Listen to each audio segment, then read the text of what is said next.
বা আপনাদের বাড়ি কোথায়? ভাইনা গ্রাম। কোন এলাকা, এটা কোন জেলা? এটা সদরের ভিতরে। যশোর সদর। যশোর সদর। ও, আপনারা ধান কাটতেছেন? আর ধান কাটতেছে। পার ডে কত?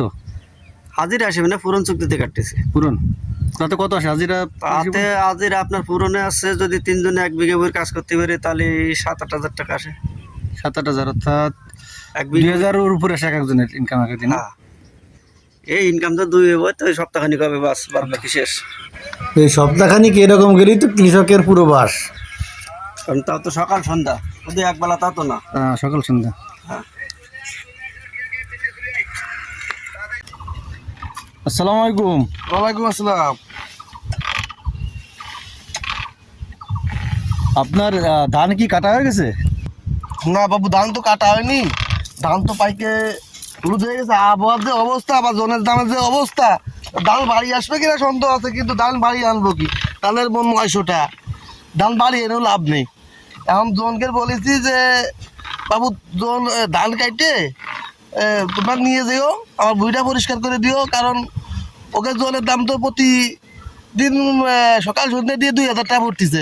তা আমি ধান তো 900 টাকা মন, আমি কীভাবে ধান বাড়ি নেব? ধানের তো খরচ আছে। এখন ধান পাটের দিন শেষ, সোনার বাংলাদেশ। এই ধানের চাষ কি আর করবেন? না, ইরি ধানের চাষ করবো না, এখন আমরা আষাঢ়ি ধানে আমন ধানের চাষ করবো। ইরি ধানের দিন শেষ, ইরি ধান করার মতো আর বাবু সময় নেই।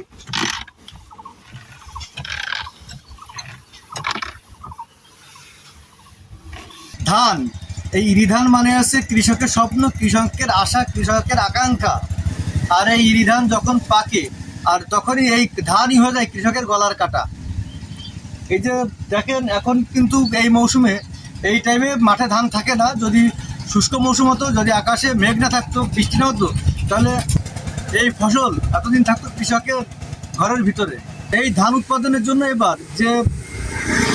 ধান উৎপাদনের জন্য যে ক্রাইসিস এবার গেছে, আপনারা জানেন যে সময় মতো ডিজেল পাওয়া যায়নি, অধিক মূল্যে ডিজেল ক্রয় করতে হয়েছে।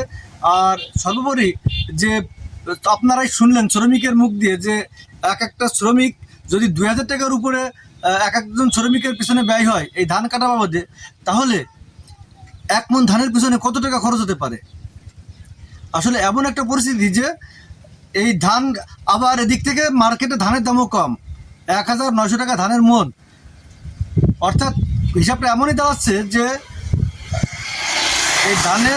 এই ধান কাটার পরে পুরো টাকাই শ্রমিকের বাবদ চলে যাচ্ছে, কামলারা নিয়ে যাচ্ছে ধানের টাকাটা। তাহলে কৃষক খালি হাতে। অর্থাৎ এখন তাদের একটাই পরিকল্পনা, মাঠ খালি করতে হবে, সামনে আমন মৌসুম আমন ধান লাগাতে হবে। দিনমজুর যখন 500 টাকা হয়, আর আকাশে মেঘের দেখা দেওয়ার সাথে সাথেই সেই দিনমজুর দাঁড়ায় 1200 টাকা। সৈয়দ তানভীর আলী, যশোর থেকে।